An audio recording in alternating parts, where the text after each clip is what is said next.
തിരുവനന്തപുരം പത്മനാഭസ്വാമി ക്ഷേത്രത്തിൽ മോഷണം തുടർക്കഥയാകുന്നു. ദിവസേന 25 ലിറ്റർ പാല് മോഷ്ടിച്ച ജീവനക്കാരൻ ക്ഷേത്ര വിജിലൻസിന്റെ പിടിയിലായി. തുടരെ ഉണ്ടാകുന്ന മോഷണങ്ങൾ പോലീസിനെ അറിയിക്കാതെ ക്ഷേത്രത്തിനുള്ളിൽ തന്നെ ഒത്തുതീർപ്പാക്കുന്നതായും ആരോപണമുണ്ട്.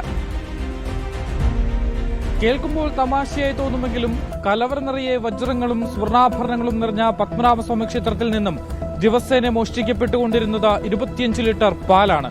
അസിസ്റ്റന്റ് സ്റ്റോർ കീപ്പർ സുനിൽകുമാറാണ് ക്ഷേത്രാവശ്യത്തിനുള്ള പാൽ കവർന്നത്. ദിവസേന 25 ലിറ്റർ പാൽ മോഷ്ടിച്ചിരുന്നുവെന്നാണ് ക്ഷേത്ര വിജിലൻസിന്റെ കണ്ടെത്തൽ. ദിവസങ്ങളായി ക്ഷേത്ര വിജിലൻസിന്റെ നിരീക്ഷണത്തിലായിരുന്നു സുനിൽ. ഇത് മനസ്സിലാക്കി മോഷ്ടിച്ച പാല് അന്നദാനപുരയിൽ ഉപേക്ഷിക്കുകയായിരുന്നു.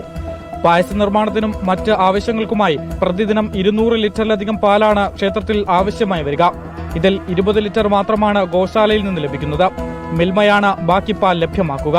പടിഞ്ഞാറേ നടയ്ക്ക് സമീപമുള്ള മിൽമ ബൂത്ത് നടത്തുന്നത് സുനിൽകുമാറിന്റെ കുടുംബമാണെന്നും മോഷ്ടിച്ച പാല് ഇവിടെ എത്തിച്ച് വിൽപ്പന നടത്താറുണ്ടെന്നുമാണ് ആരോപണം.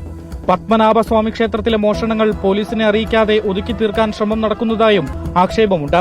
കാണാതാകുന്ന സാധനങ്ങൾ ദിവസങ്ങൾക്കു ശേഷം ക്ഷേത്രത്തിനുള്ളിൽ നിന്ന് തന്നെ കണ്ടെത്തുന്നതും പൊതുജനങ്ങളുടെ സംശയം വർദ്ധിപ്പിക്കുന്നു.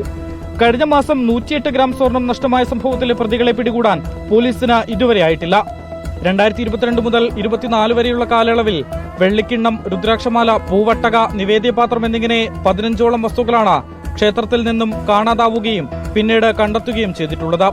മോഷണങ്ങൾ തുടർക്കഥയാകുമ്പോഴും ഇതുവരെയും ആരും പിടിക്കപ്പെട്ടില്ല എന്നുള്ളതാണ് എല്ലാവരെയും അതിശയിപ്പിക്കുന്നത്. ഒരു ഭാഗത്തു നിന്നും ചിലർ കാർന്നു തിന്നാൻ ശ്രമിക്കുന്നത് ഒരു ചരിത്ര പൈതൃകത്തെയാണെന്ന് കൂടി ഓർക്കേണ്ടതുണ്ട്. വീഡിയോ ജേർണലിസ്റ്റ് സച്ചിൻ ചന്ദ്രയ്ക്കൊപ്പം reporter Ashan Diego, in reporter, Thiruvananthapuram.